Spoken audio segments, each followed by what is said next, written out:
है दृश्य प्रकाश। क्या है जी? दृश्य प्रकाश, विजुअल लाइट। विजुअल लाइट मतलब जो हमें क्या दे, वो दिखाई दे, लेकिन दिखाई ना दे, महसूस हो। प्रकाश भी हमें दिखाई नहीं देता है, लेकिन क्या होता है, महसूस होता है। कैसे महसूस होगा, ध्यान दीजिएगा। महसूस होने के लिए क्या करना पड़ेगा, आपको अपना आँख खोलना पड़ेगा, महसूस हो जाएगा, है ना जी। उसके लिए क्या करिए, अपने आँख का फाटक खोलिए और आसानी से महसूस कीजिए किसको, रंग बिरंगे संसार को, है ना जी। आँख से सारा रंग बिरंगा संसार दिखता नहीं दिखता है, इतना तो मोबाइल से नहीं दिखता हो जितना वो प्रत्यक्ष रूप में दिखाई देता है। क्यों?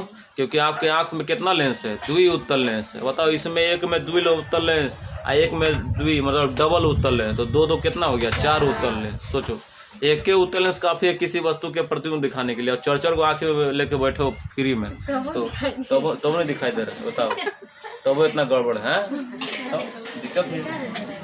दृश्य प्रकाश की खोज किसने की थी? दृश्य प्रकाश की खोज किसने की थी? फिजिक्स के गॉडफादर कहे जाने वाले सर आइजैक न्यूटन ने। कब की थी? सन 1666 ईस्वी में। 66 ईस्वी में उन्होंने दृश्य प्रकाश की खोज कर ली थी। दृश्य प्रकाश जो हमारे आंखों द्वारा दिखाई नहीं लेकिन महसूस होता है, उसका तरंगदैर्ध्य 4 × 10⁻⁷ से, वही जो प्रकाश का तरंगदैर्ध्य याद होगा ना आपको, थोड़ा बढ़िया से याद कर लीजिए।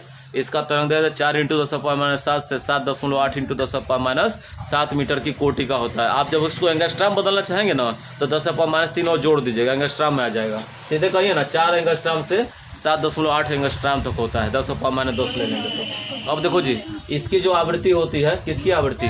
दृश्य प्रकाश।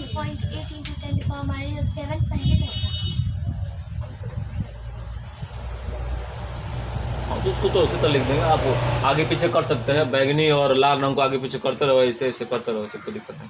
देखो जी, आवृत्ति जो होती है, आवृत्ति दोनों सेम टू सेम है पावर में, तो 4 × 10⁻14 से 8 × 10⁻14 हर्ट्ज तक होता है। इसको याद कर लेंगे बढ़िया से। यह इसकी क्या है, आवृत्ति है, मतलब एक चक्कर में वो कितना कंपन पूरा करेगा, वो आवृत्ति बार बार समझ लीजिए आप लोग। इसकी भेदन क्षमता सबसे कम आएगी, ये 4थे नंबर पर आता है, ठीक है ना।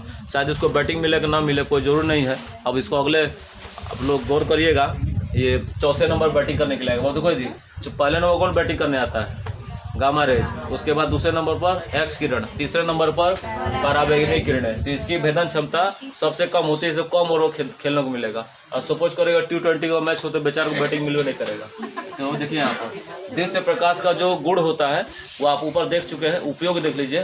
दृश्य प्रकाश का पहला उपयोग क्या होता है, आँख से पूरी दुनिया को देखने का काम करते हैं। हमको बहुत अच्छा दुनिया लगता है, हम छोड़ के जाना नहीं चाहते, देखो इसलिए मरने के लिए हमेशा डरते हैं। जिसको डर नहीं होता है मरने से, वो मतलब दुनिया को छोड़ने का जब भी चाहे उस देखो, जो नहीं डरता है मरने से, वो दुनिया कब का छोड़ चुका होता है, समझे ना। आप लोग को मरने से अगर डर नहीं लगता है तो इसका मतलब तुम लोग दुनिया कब का छोड़ चुके हो। तो जो लोग ऐसा सोचते हैं उसको साधु संत कहते हैं। अगर आप अपने साधु संत मानते हैं तो हेडिंग पढ़कर बाह्य रंग बिरंगा संसार देखते रहिए। इधर देखिए, बाह्य कोश में इलेक्ट्रॉनों के प्रबंधन में, अगर कोई परमाणु का नाभिक है और नाभिक के चारों कोई इलेक्ट्रॉन क्या कर रहा है, गति कर रहा है, तो कोई एक इलेक्ट्रॉन गति तो नहीं करेगा, बहुत सारे कण इलेक्ट्रॉन गति करते हैं। तो उसकी व्यवस्था कौन करेगा भाई? उसको चदरा दीजिए, तकिया दीजिए बढ़िया से भाई। अगर ड्यूटी कर रहा है इलेक्ट्रॉन, नाभिक के चारों घूम रहा है, उसका नाइट ड्यूटी के बाद जब डे होगा तो उसको बढ़िया खाना दीजिए, मेस दीजिए, चरपाई दीजिए, वो आराम करेगा तब ना रात में ड्यूटी करेगा।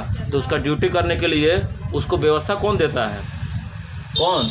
दृश्य प्रकाश। किसी भी परमाणु के नाभिक के चारों ओर जो इलेक्ट्रॉन घूम रहे होते हैं, उसका प्रबंधन की व्यवस्था कौन करता है? दृश्य प्रकाश। ये उसको व्यवस्था देता है, वो बढ़िया चारपाई लेकर बढ़िया से बैठा, नाइट ड्यूटी 9 से लेकर सुबह 6 बजे। यहाँ देखो, यहाँ पर अणुओं की संरचना में, जो अणुओं की संरचना होती है, अणु आप सीखे होंगे कि कई परमाणु मिलकर अणु की संरचना करते हैं, कई अणु मिलकर क्या करते हैं, एक पदार्थ की रचना करते हैं। तो ये सब संरचनाओं का प्रबंधन किस प्रकाश की सहायता से करते हैं? हम विजुअल लाइट की सहायता से, जो हमारे आंखों द्वारा सामने महसूस होता है, दिखाई नहीं देता है। अभी हम जो कुछ पढ़ रहे हैं सब किरणों के माध्यम से पढ़ रहे हैं, और किरण को दूसरी भाषा में क्या कहते हैं हम लोग? तरंग कहते हैं। क्या कहते हैं? तरंग। और जब एक के बाद जोड़कर सब एक लोटा में घोर के जब हम इसको पिएंगे तो वो क्या कहलाएगा?